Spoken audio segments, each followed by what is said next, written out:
Jeremiah chapter 23, verse 29. Jeremiah chapter 23 and verse 29.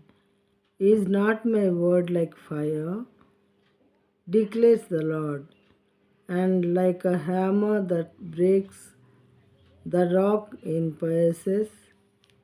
తెలుగులో నా మాట అగ్ని వంటిది కాదా, బండను బద్దలు చేయు సుత్తె వంటిది కాదా అని దేవుడు అడుగుతున్నాడు. ప్రియమైన వారలారా, దేవుని మాట అగ్ని వంటిది.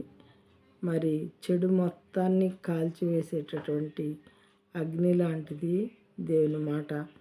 చెడు మొత్తాన్ని, హృదయాల్లో ఉన్న చెడు మొత్తాన్ని కాల్చివేస్తుంది. మనం ఆయన పాదాల దగ్గరకు వచ్చి పరిశుద్ధపరచబడాలని కోరుకున్నట్లయితే, ఇన్ ద సేమ్ వే బండను బద్దలు చేయి సుత్తి వంటిది కూడా దేవుని వాక్యము. అయితే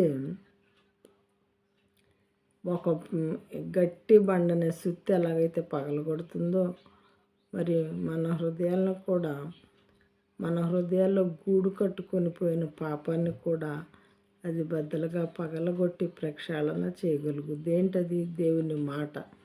దేవుని మాట అంటే దేవుని వాక్యమే. ప్రియమైన వారలారా,